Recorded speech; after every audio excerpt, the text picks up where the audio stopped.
I'm sick of tipping Huddersfield this year. They've let me down too many times. Wakefield by 4. Riding the Willie train. Big Willie style. Another crucial match. We're back from the meh to the ooh. Sunday 3:15 p.m. Also, of course, on Sky. A repeat of so many a Magic fixture before. It feels like this is like the 15th instalment of this match. Do you know what the ridiculous thing is? Go on. Depending on how they dress it up next year, they're going to be finishing close to each other in the title in the table again, aren't they? They could easily be 3rd and 4th. Easily. Yeah. They could also easily be 3rd and 5th, and that might make them be playing against. Oh no, be 1st and 3rd, wouldn't it? Anyway, whatever. It could happen again. Let's hope it doesn't. Last time these two played at Magic, George Williams was brilliant, and Wigan had a great game. One thing that I would say is when Wigan play Warrington, Liam Marshall likes playing Warrington. I'm going to back him to score a couple of tries. I'm going to say Warrington. I'm going to optimistically throw it out there into the ether that Warrington freeze, Wigan take advantage, and Wigan win by 7. Don't know how I think that's going to happen, but it's hope. It's overly optimistic, I'm afraid. Warrington are just a better team. They struggle to execute sometimes, but they're just a better team. Say that now, but Wire by 8. 5 o'clock on Sunday, we'll all be having different thoughts. No, the final game of the weekend, and it doesn't have on it what Sky would have expected to have on it when this was put in this position. 5:30 p.m. kickoff for Lee versus Hull KR. What could have been a relegation shootout with only 3 rounds of the season to go is now a redundant matter for Lee Centurions, but for Hull KR, must win. Will they win? It's absolute must win. KR, they've got to do it in style, and I think they'll pull out of their malaise for Tom. KR by 16. Yeah, it's hard to pick Lee in it. Yeah, it's really hard to pick Lee. Yeah. KR by 20. Yeah. And it keeps things rolling on excitingly for the week after then. Okie dokes. We've got a few differences there. Oh? Yeah. In fact, there's only the first and the last game that we've gone the same. I mean, that's not stupid. One of them, but fuck it. I'm going. I'm having to pay for a bloody hotel at ridiculous rate. So, yeah. Anyway. Women's Super League has one heck of a game of the week. It's the repeat of the Challenge Cup final. It's Leeds versus St Helens. Let me just make sure it is this week, because I've made this mistake before with the Women's Super League. It is Sunday the 5th of September. Wigan play York and Leeds play St Helens. That's, whoever wins this is in pole position to have the better run-in to finish the season, I suppose. Leeds have been unbeaten in the league all year, but Saints beat them when it mattered. So, be interesting. Yeah. I think Saints. It wasn't the cup final, was it? York played Saints in the cup final. It was the semi-final that these two played against each other, and it was a cracking game. Yeah, I'll still say Saints. Leeds then. Championship game of the week, 2nd versus 3rd. Featherstone versus Halifax. This will see. I think this is a good gauge where both teams are at for going into the playoffs, isn't it? It's more interested at who's going to be playing in the final and can someone stop Featherstone and Toulouse meeting each other in the final, isn't it? Rather than excitement about who's going to get into the final playoff space in this competition. Yeah, we've come up short when we've played Featherstone this year, and it'd be interesting to see how Halifax can, if they can do any better. I think Featherstone will win personally, but there you go. Yep, we'll see. League One game of the week, Keighley versus North Wales. That's also Sunday at 3 p.m. So, lots of contenders for game of the week at 3 p.m. on Sunday when the main event is at 3:15 p.m. on Sunday. But Keighley versus North Wales, again a good barometer for the playoffs. North Wales are the team in form, aren't they? So. They really are. If Keighley can win this, I think it makes them. It puts them back into that conversation of. Yeah, as contenders. Yeah, that we all expected them to be in more contention throughout the season than they have been overall. It changes the complexion around that. Oops, sorry, bit of a hiccup there. NRL Brit Pricks, if you want to watch and see what happens to our British players playing down under, then we've got some playing for the Raiders against the Roosters, Thursday 10:50 a.m. We've got Herbie playing for the Broncos, and probably no Dom Young now, but you never know for the night. Saturday 6 a.m. It could be Burgess against Burgess, twin against twin. It's not going to be, because George isn't going to be fit this year, I don't think, to play. He needs his warm weather off season. But Rabbitohs versus Dragons Saturday at 10:35 a.m. and West Tigers versus the Bulldogs. Who knows if Thompson's going to play for them? Sunday 7:05 a.m. Get your fan views in on all of those games. I'm sure we'll have plenty. Next week's show is going to be on the Tuesday night again because, well, can't put a rundown together in the car. So you've got an extra day to get your fan reviews in, so there's no fucking excuses. They're all on telly. Loads of us will be there for most of them. Get them in. Right, that's Magic Weekend predicted. Let's wrap this one up.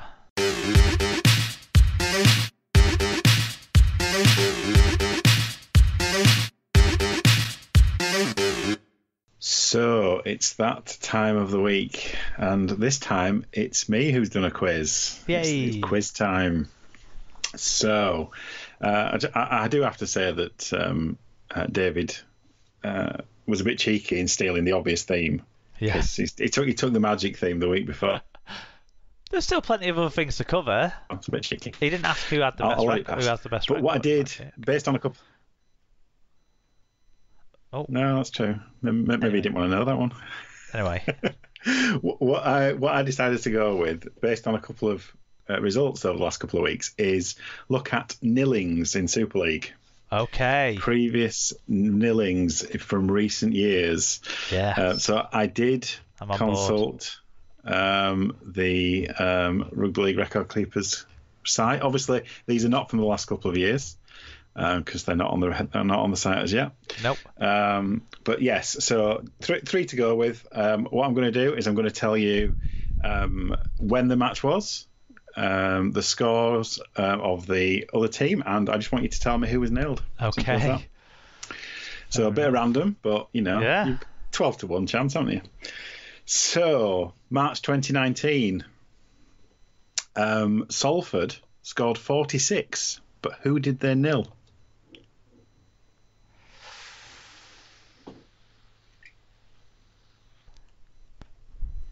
Was it Leeds? No. Oh, it was Cass then. No. I don't know then. It was Catalan. Oh, gosh. 46-0 against Catalan. Wow. Most unexpected. Yeah. There you go. Well, okay. More chance with this one, possibly. May 2018. Wigan scored 30. Who were they playing? May 2018. Yeah. I remember the back end of that season better than I remember the middle and earlier end of that season. He nilled somebody though. Who did he nil? I think we nilled a couple of people later on that season. I'm sure we nilled Cass later on that season. 30-0. You might have done. In the May. Yep.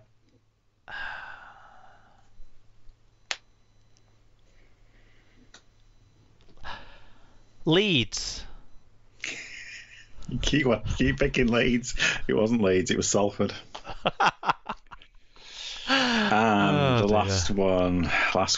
Did May we not 20... nil Leeds that year when they played all the kids, or was that the year before then? I didn't pick all of them. I just picked games at random that were nils, and they were quite interesting. This last one, May 2017, Leeds scored 40. Who did they nil? I'll give you a clue. It's not Leeds. It's not Leeds. May 2017. Yes. Obviously, we're going back a bit now, but yeah, 4 years ago. So, but what the one clue I would say is that it's a team you wouldn't necessarily expect them to beat in this way. That's all I'll say. 40-0. It was 40-0. Warrington. It was Warrington. There you go. 40-0 against Warrington. I don't remember it. No, I didn't expect you to. I don't even remember Wigan nailing Salford, but I suppose you don't always remember beating Salford when you beat Salford so often. That year, actually, though, they beat us, didn't they, in the end? 2018? Did they? Oh, no, 2019. That's 2019. Okay. Anyway, there you go. Yeah. I'd go back to 2018 and relive those games and remember them if I could. Yeah. Coulda, woulda, shoulda. Any other business? Have you got any recommendations? Do you know what? I was telling you before we started recording, and people are going to find this insanely boring, but it might make someone smile. Sometimes you just put jobs off, don't you? Put jobs off for no real good reason. And around our house recently, just a few jobs have been getting done either by me or Emma, and it makes you feel better. Like in the room I'm in now, the podcast recording room, my dressing room or office or what purpose it's serving that day, there was a bit of wallpaper that was hanging off the top of the ceiling that just, I don't know, for some reason the glue had kind of gone on it. And Emma fixed that last week when I was away at that stag do, and now it's not bothering me. And my driveway, now, I don't know what would let happen to the sort of first metre or so on our driveway, but it was so full of weeds and so like compacted in from the car going on and off and on and off. It's gravel, but you would have thought it was tarmac almost. Tarmac/lawn for the first metre, 2 metres of it. But on Saturday afternoon, Monday afternoon, whilst listening to the afternoon games on the radio, I did it all. We did it all. Cleared it all out, and now the driveway feels like new. No longer does Emma look at it every day and say, "Can't we just take out a loan and tarmac it?" We actually, we don't. It's not the most embarrassing driveway on the street anymore either, which is a good thing. And do you know what? It's made me feel a lot better every day when I see it. So don't put off those little jobs that you can get done. Yeah, stitching time saves 9 and all that. In a similar theme, I don't really have any books or TV shows. Vigil's quite good, isn't it? Oh, I'm not. I haven't indulged yet. Get on it. It's quite good. Okay. Anyway, yeah. Yeah. My recommendation, and this is based on also what I did today. I managed to go see my grandma for the first time in 2 years, based on pandemic times. And that was just really nice. It's nice to see her. Yeah. So basically, if you haven't spoken to somebody in your family for ages, just give them a ring, because it's a life affirming thing. That's it. Yeah. It was great. It was really nice to see her and make sure she's well and everything. So excellent stuff. Excellent stuff. Right. So like I sort of talked about before, Tuesday's our next show. Sarah's going to be back with us for that show, so we'll be talking obviously what we did at Magic. People can find the show at Super League Pod on Twitter, Instagram. It's facebook.com/. Do you know what? I'll try and be active on Instagram. It's all I can offer at Magic Weekend. Facebook.com/Super League Pod as well. You can get us on there. superleaguepod@gmail.com if you want to send us an email with any sort of interesting things you want to tell us about. Like Neil did this week with the COVID update, for example. superleaguepod.com. Head there to get our episode blog post. On that, it has all the details you need about our sponsors, about our friends, about how to contribute to the show through news reviews or match reviews. It's dead easy. If you're listening this far in, just click it. It's easy. Search for the show on Spreaker, Apple Podcasts, Google Podcasts, Podcast Addict, Stitcher, Spotify, Overcast, anywhere else you normally find me podcasts, and we're on YouTube too. Do you want to shout out to our friends? Yes, so Rob's Toy Shop, enter SLP discount on checkout at Rob's Toy Shop on eBay and get 5% cash